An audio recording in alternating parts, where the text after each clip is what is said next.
안녕하세요. 두 번째 영상으로 돌아왔는데요. 일단 저는 첫 번째 영상에서 말씀드렸다시피 청신경 초정을 진단받고 개두술을 권유받은 상태입니다. 근데 제가 청신경 초정을 발견하게 된 계기가 돌발성 난청을 겪으면서 이제 돌발성 난청에 대한 치료를 진행하다가 청신경 초정을 발견하게 된 케이스인데요. 돌발성 난청은 일단 제가 어느 날 제가 지금 딸아이를 키우고 있는데 딸아이가 열이 나는 것 같아서 딸아이 체온을 재보다가 그냥 무심결에 제 체온도 한번 재보게 됐는데 체온계가 왜 체온을 측정하고 나면 삐 소리가 나거든요. 이제 오른쪽 귀에 체온을 쟀을 때는 삐 소리가 났어요. 그래서 왼쪽 귀에 체온을 재니까 삐 소리가 안 나는 거예요. 그래서 저는 기계에 문제가 있나 싶어서 되게 여러 번을 해봤는데 똑같이 오른쪽은 들리는데 왼쪽은 안 들리는 거예요. 그때부터 좀 이상한데 싶어서 저 혼자 막 여러 가지 청감 테스트를 해봤죠. 휴대폰도 가까이 휴대폰 소리도 오른쪽 왼쪽 비교를 해보고 여러 가지 이제 비교를 해보니까 아니나 다를까 왼쪽 청력이 조금 떨어지는 게 느껴지더라고요. 그래서 생각해보니까 그 일이 있고 며칠 전부터 귀가 왠지 약간 먹먹한 느낌이 있긴 있었어요. 왜 우리 비행기를 타거나 고층이나 높은 곳에 올라가면 귀 먹먹해지는 느낌 아시죠? 그 느낌이 계속 상시적으로 있었거든요. 그래서 그때까지만 해도 근데 제가 중염을 알아본 적이 있었어서 중염이 또 오려나? 이 생각으로 이제 안일하게 있었는데 이제 이 삐 소리가 안 들리다 보니까 이건 뭔가 좀 이상하다 싶어서 이제 동네 이비인후과를 가게 됐어요. 가게 돼서 청력 테스트를 병원에서 해보니까 돌발성 난청이라고 하시더라고요. 그래서 그쪽 병원에서는 치료가 어려우니 조금 더 큰 종합병원이나 대학병원을 가봐라 하셔서 이제 진료 의뢰서를 들고 대학병원을 찾아가게 됐는데 거기서도 제 청력 테스트나 여러 가지 테스트를 해본 결과 돌발성 난청이 맞다고 하셨고 첫 번째로 이제 치료를 받은 게 스테로이드 약을 복용하는 거였어요. 10일치 정도의 약을 처방받았었던 것 같고, 알약 개수가 굉장히 많았어요. 일자별로 이제 점점점점 알약 개수가 줄어들긴 했는데, 첫째 날 약 알 개수가 제 기억으로는 12개인가 13개인가 그랬던 것 같아요. 다행히 저는 알약을 좀 잘 삼키는 편이긴 한데, 그래도 10개가 넘는 약을 먹기는 조금 힘들기는 했는데, 뭐, 특별히 약을 먹음으로써 어떤 부작용이 있거나 그러지는 다행히 않았어서, 어, 정말 열심히 먹었어요. 제가 사실 약을 3일 이상 잘 못 챙겨 먹어요. 막 까먹고 이래가지고, 덤벙대고 그래가지고, 영양제도 사실 꾸준히 잘 못 먹는 편인데, 청력이 낮아졌다고 하니까 저도 겁이 나더라고요. 그때부터. 그래가지고, 그 약을 먹는 동안에는 커피도 술도 일절 안 먹고 정말 요일별로 맞게 약을 잘 복용했어요. 제발 청력이 나아지길 바라면서. 그래서 다 처방받은 약을 먹고 다시 병원 가서 이제 호전도를 보기 위해서 다시 청력 테스트를 했는데 아니나 다를까 전혀 호전도는 없었어요. 그래서 두 번째로 해볼 수 있는 게 고막 주사라고 하셔서 고막 주사도 총 4회 정도 맞았어요. 일주일에 2번씩 4회를 맞았는데 고막 주사라고 하면은 엄청 무섭잖아요. 귀에 주사를 넣는다는 거 자체가 저도 그랬는데 특별히 아프고 이런 거는 없었는데 그냥 조금 불편한 느낌? 그런 정도의 시술이고 그 주사를 놓고 나서 한 5분, 10분 동안 침을 못 삼켜요. 삼키지 말라고 하시더라고요. 그게 조금 힘들었지, 뭐, 통증이 엄청 있거나 그런 주사는 아니었고요. 주사 맞고 나서 어지러움증이 좀 있을 수 있다고는 뭐 주의사항을 들었는데, 저는 특별히 그 당시에는 어지러움이나 이런 것도 없어서 큰 무리 없이 고막 주사 이제 치료까지 다 마쳤는데도 불구하고 청력에 대한 호전도는 전혀 없었어요. 그래서 이제 의사 선생님께서 말씀하시기를 돌발성 난청에 대해서 할 수 있는 치료는 끝이 났다. 그래서 이제 마지막으로 이제 해볼 수 있는 게 MRI 찍어서 청신경 초정이 있는지 없는지를 확인은 해보는 건데 확률은 매우 낮고 또 젊은 나이이기 때문에 무조건 찍어봐라고는 못하겠다. 환자의 선택이다. 이렇게 말씀을 하셨고 그때 당시만 해도 저도 의사 선생님 말씀대로 나이가 아직 젊고 그렇다 보니까 그냥 돌발성 난청일 거라고만 생각했어요. 그래서 그때 당시에는 MRI를 찍지 않았어요. 그래서 조금 더 경과를 보겠다 말씀을 드렸고 그러면은 이제 의사 선생님께서 이제 치료가 끝난 시점부터 6개월 뒤에 청력이 이제 평생에 청력이 될 거다. 더 나빠지지 않는다면 6개월 뒤에 청력을 이제 적응하고 살아야 한다. 그 얘기를 듣고 정말 속상했어요, 사실. 그때도. 왜냐하면 들리던 소리가 안 들리고 또 귀에 어떤 먹먹함이나 이런 불편감이 있었기 때문에 사실 그게 영영 돌아오지 않을 수도 있다는 말을 들으니까 진짜 말 그대로 청천벽력. 왜 이 젊은 나이에 이런 게 하필 나에게 진짜 돌발성 난청 이름답게 정말 어느 날 갑자기 왔거든요.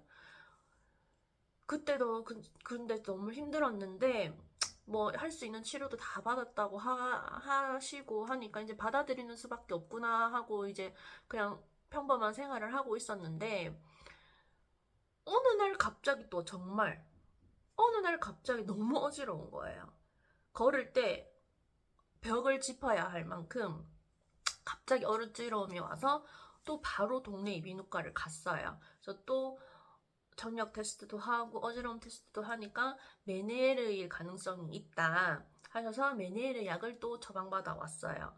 근데 신기하게 그 약을 먹으니까 또 어지러움증은 지금까지도 크게 없어요. 그때 겪었던 어지러움은 지금까지도 없어요. 그래서 또 그냥 일상생활 내가 면역력이 많이 낮아졌나 보다, 컨디션이 많이 안 좋나 보다 그냥 생각하고 일상생활을 하고 있었는데 이제는 이명까지 들리는 거예요. 제가 처음 돌발성 난청을 겪었을 때까지만 해도 그냥 귀에 먹먹한 감만 있었지 이명도 없었고 어지러움도 없었거든요.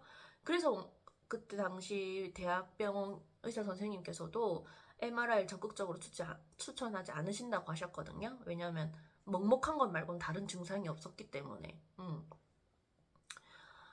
그렇기 때문에 그랬던 건데 어느 날 갑자기 어지러움도 오고 이명도 오고 이렇게 하다 보니까 이거는 아닌 것 같다 해서 그때 돼서야 제가 MRI를 찍고 청신경 초정을 발견하게 된 거거든요. 그래서 좀 먼 길을 돌아온 거죠. 처음부터 사실 돌발성 난청이라는 얘기를 들었을 때 고막 주사를 맞고도 효과가 없었을 때 MRI를 찍었으면 좀 어땠을까라는 생각도 사실 들기는 드는데 뭐 그 일이 뭐 올해 먼 얘기는 아니에요. 올해 8월이고 지금이 12월이니까 큰 기간은 아닌데 아무튼 돌고 돌아서 이제 결국 제가 돌발성 난청을 겪었던 원인 자체가 이제 청신경 초종 때문이라는 거를 이제 그제서야 알게 된 거죠. 제가 오늘 영상에서 꼭 말씀을 드리고 싶은 건 귀에 조금이라도 뭐 저처럼 먹먹함이라든지 혹은 뭐 이명이 있다든지 하시면은 바로 병원에 가시라. 이 말씀을 꼭 드리고 싶어요. 청신경 초종이 아니라고 하더라도 돌발성 난청만 보더라도 빨리 갈수록 회복 능력이 좋대요. 청력이 돌아올 확률도 그만큼 높아지고. 왜 보통 우리가 생활하다가 컨디션 좀 안 좋으면 귀 먹먹할 수 있고 이명도 왔다가 다시 사라지고 하잖아요. 그래서 조금 사람들이 안일하게 생각하시는 게 있는 것 같아요. 저 역시 그랬고. 근데 그러면 안 될 것 같아요. 조금이라도 이상이 있다 싶으시면 동네 이비인후과라도 가셔서 검사를 해보시는 게 정말 좋은 것 같고 돌발성 난청이라는 진단을 혹시나 받게 되시면 조금 여유가 되시면 크게 어려움이 없으시다면 MRI까지 찍어 보시는 게 향후 치료에 많은 도움이 되실 것 같아요.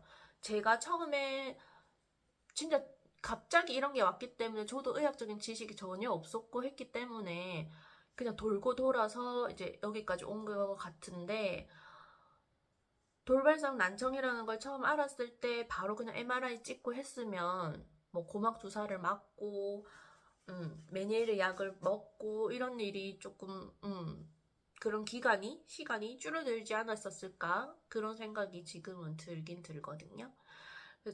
그것 때문에 시간을 절약하기 위해서도 있지만 청력이 돌아올 수 있는 확률 자체가 돌발성 난청 경우에는 초기에 가면 갈수록 빨리 돌아올 수 있다고 하니까 정말 중요한 거죠. 그래서 귀에 불편함이 있으시다면 빨리빨리 병원에 가보시라. 이 말씀을 정말 드리고 싶고, 또 한 가지 말씀드리고 싶은 거는 첫 영상에서도 조금 말씀드렸지만 이 돌발성 난청이라는 이 질환이 뭐 생명에 위협을 주는 질병은 아니겠지만 삶의 질을 많이 떨어뜨려요. 들리던 소리가 안 들리고 이명이 들리고 어지러움이 있고 뭐 증상은 사람마다 다르지만 어쨌든 청력이 감소했다는 사실만으로도 사실 막연한 두려움이 생기거든요.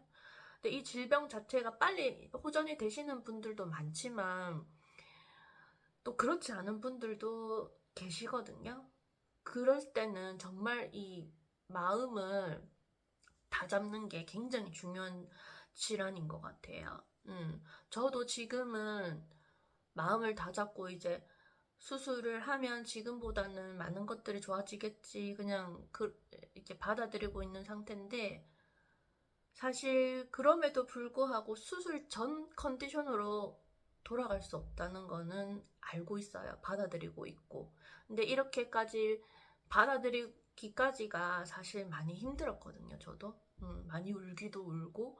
그래서 가족들의 도움, 뭐 지인분들의 도움도 많이 받으시고 많이 이야기하시고 하셔서 좀 긍정적으로 생각을 할 수 있게끔 많이 마음 단련을 하셔야 될 것 같아요. 저도 그러고 있고요.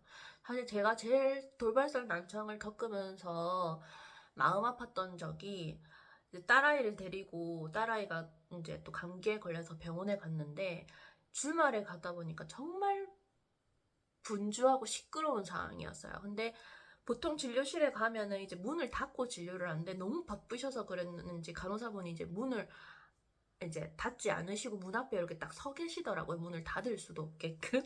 근데 이제 또 그 의료진 분들은 다 마스크를 쓰고 계시잖아요. 의사 선생님이 막 이제 아이의 이제 그 치료에 관한 얘기를 막 해주시는데 뭐라고 하는지를 모르겠는 거예요.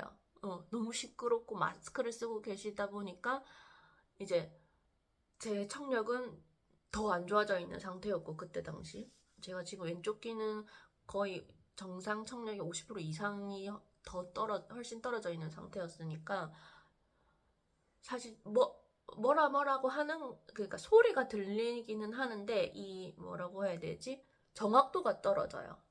뭐라고 하는지 정확히를 잘 못 알아듣거든요. 왼쪽으로만 들으면. 그러니까 의사 선생님이 뭐라고 하시는지 알아들을 수가 없다 보니까 너무 당황스러운 거예요. 그때 느꼈던 절망감은 정말 말로 표현할 수가 없어요. 특히 제 아이에 대한 이제 진료를 보고 있던 상태이기 때문에 제가 보호자잖아요. 그러니까 이제 더 잘 들어야 하는데 이게 들리지 않는다는 거에 굉장히 충격을 받고 왔거든요. 그래서 그날 남편 붙잡고 엄청 울었었어요.